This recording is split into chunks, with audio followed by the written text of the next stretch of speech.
I put this verse here because later on, it's important to understand how when we speak about the etiquette of dua, um, what's the purpose of those etiquettes? Because in the Quran, throughout the Quran, on several occasions, this is one particular verse in the Quran in Surah Al-Baqarah. Allah Ta'ala guarantees that He will answer the prayer. Okay, so what need do we have for any further discussion about the nature of dua and the etiquette and the mannerisms involved with it and the kind of mindset that we should be taking with us into dua when Allah Ta'ala has guaranteed that He will answer every supplication? So there's a key difference between a dua being answered and a dua being accepted.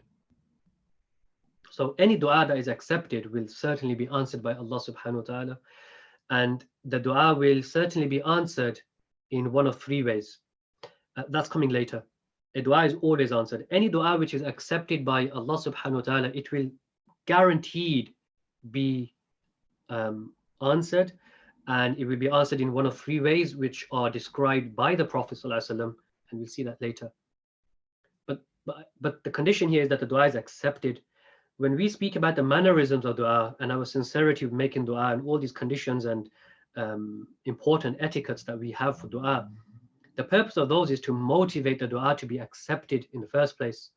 And if it is accepted in the court of Allah subhanahu wa ta'ala, then of course it will be answered. But the idea is that not every dua is accepted. Sometimes people make dua out of insincerity. Sometimes they are asking for the wrong thing. Sometimes they're making dua using the wrong form. Sometimes we might make dua and we really are using certain words which we shouldn't be using, or we are asking for something which is not correct to ask Allah subhanahu wa ta'ala for that particular thing.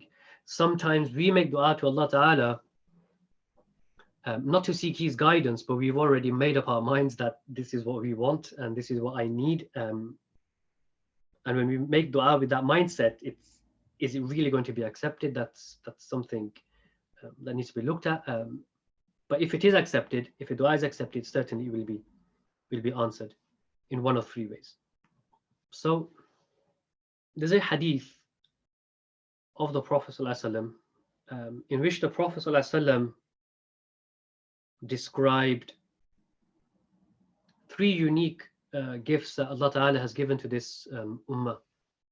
Khasais, unique, idiosyncratic blessings, which this ummah has been given and no previous ummah has had access to them.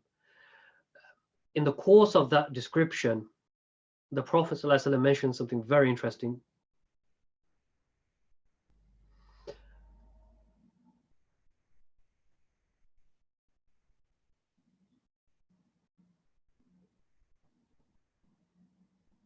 Now in English it's not so clear to see, but inshallah, if you bear with me, I'll try to explain this.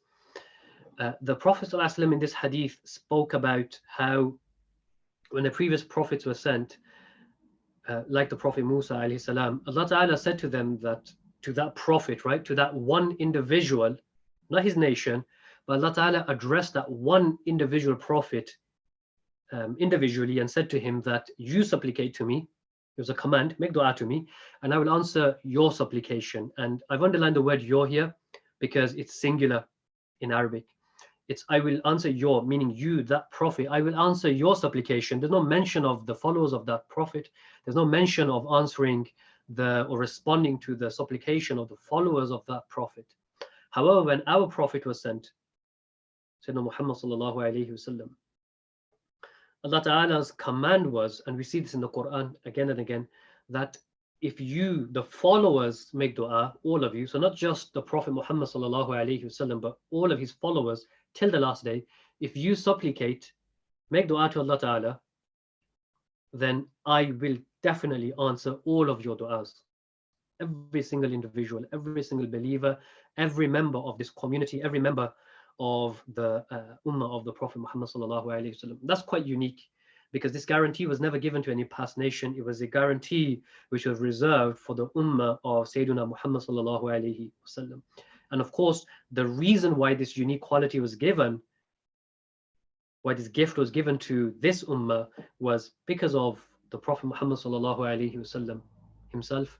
And so it makes sense, as we'll see later on, that when we make dua, one of the etiquettes to have is to start the dua with prayers on the Prophet sallallahu alaihi wasallam, because he's the teacher and the individual through whom we were given this guarantee and this promise that the supplications, the accepted supplications of the believers will be answered.